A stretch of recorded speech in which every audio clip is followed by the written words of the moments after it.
You've been trained your entire life to react. Someone challenges you, you explain. Someone doubts you, you defend. Someone disrespects you, you fire back. And every single time you did that, you lost not the argument, not the debate, your power. Because the moment someone can trigger you, they control you.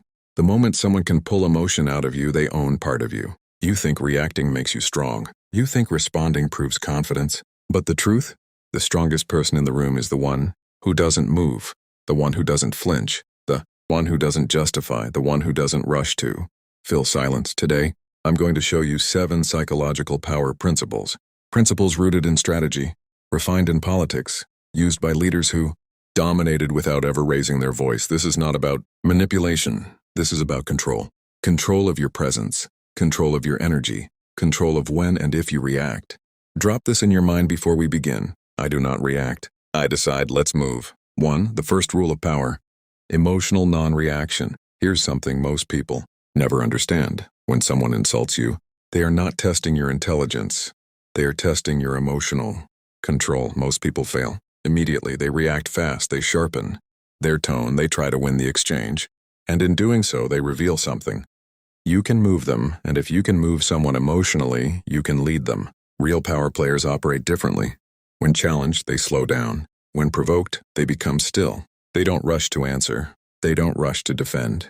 They let silence stretch, and silence shifts the balance. Because here's a psychological truth. Humans are uncomfortable with unresolved tension. When you don't respond, the other person starts negotiating with their own mind.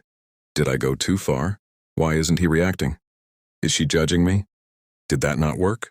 You said nothing, but you destabilized everything. That is dominance. Affirm this quietly. I am not triggered. I am in control. 2. The stare that breaks people. Eye contact is ancient. Long before language, dominance was communicated through gaze. Animals don't debate. They assess. They hold eye contact, and whoever breaks, first signals submission. In modern society, we've masked this with social rules, but the subconscious didn't forget. When someone challenges you and you hold steady eye contact, calm, slow breathing, relaxed posture, something happens. Their nervous system notices. If you blink rapidly, look away, tense your jaw, they feel it. But if you remain still, your stability becomes threatening, not aggressive, unshakable. And nothing intimidates more than someone who cannot be emotionally moved. The key is neutrality, not anger, not smirk, not contempt, just presence. You look at them like you're evaluating weather, detached, calm, and eventually, they talk more, fill the silence, adjust their tone. That's when you know you've won, without a word. 3. Attention is your currency. Most people are financially careful, but emotionally reckless. They guard money, but hand out attention freely. Every response you give is an investment. Every argument is a deposit. Every explanation is a transfer of power. Ask yourself, what return did you get the last time? You defended yourself to someone, committed to misunderstanding you? Nothing. They were never there for clarity. They were there for control, and you gave it to them. Powerful individuals understand something simple. Not everyone deserves access. Not every comment deserves a response. Not every invitation deserves acceptance. Scarcity increases value. If your attention is always available, you become common. If your reaction is predictable, you become manageable. But when your attention is selective, people lean in. They want it. They work for it. Say this to yourself. My attention is reserved for the worthy. 4. Silence as psychological pressure. Let's get strategic. Silence isn't passive. Silence is pressure. Here's what happens inside someone's brain when you refuse to respond. They start filling in the blanks. They assume things. They imagine scenarios.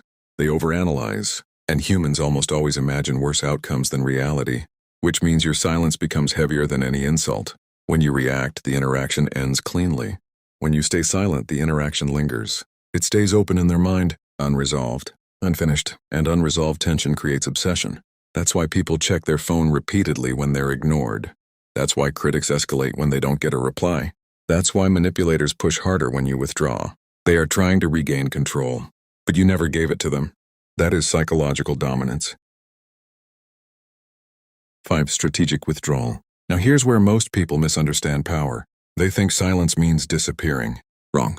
Power is not absence. Power is controlled presence. You don't vanish completely. You become selective. You don't reply instantly. You don't show up everywhere. You don't attend everything. You don't entertain everyone. Your availability becomes intentional, and unpredictability creates psychological value. When people can't predict your emotional patterns, they cannot manipulate them. If you always respond fast, that's predictable. If you always defend yourself, predictable. If you always show up, predictable. But when your presence operates on your terms, you become magnetic. Mystery increases perception of value. This isn't about games. It's about boundaries, and boundaries are the architecture of dominance. Affirm it. My presence is a privilege, not a right. The power of underexposure. Here's a mistake most ambitious people make. They overshare. They explain every plan. They defend every decision. They justify every move. And in doing so, they expose weak points. Every explanation reveals insecurity. Every defense highlights vulnerability. Strategic silence protects leverage. If people don't know your triggers, they can't use them. If people don't know your plans, they can't sabotage them. If people don't know your emotional patterns, they can't anticipate them. Leaders speak less, observe more. And when they do speak, their words land heavier. Because silence increases weight. When you talk constantly, your words become background noise. When you speak rarely, people listen. Be underexposed. Be calculated. Be unreadable. 7. Indifference, the final evolution. Anger is emotional. Hate is emotional. Defensiveness is emotional. Indifference? Indifference is superior positioning. Not coldness, not cruelty. Just the understanding that not everything deserves your nervous system. Not every insult deserves your heart rate to change. Not every opinion deserves your response. The highest level of dominance is emotional detachment from trivial threats. You become untouchable when you stop engaging in low-level battles. People who react live in survival mode. People who choose when to react live in power mode. There's a difference, and the difference is control. Final message. From this moment forward, when someone tries to provoke you, pause. When someone tests you, stare. When someone expects emotion, offer stillness. Let them overextend. Let them explain. Let them escalate, while you remain grounded, because the loudest person rarely holds power. The calmest one does, the one who doesn't need to prove anything, the one who cannot be emotionally shaken, the one who doesn't rush to respond. That is the person people cannot control, and the person who cannot be controlled cannot be defeated. Drop this into your mind. I respond by choice, not by impulse. Master silence. Master your reactions, and you will master every room you walk into.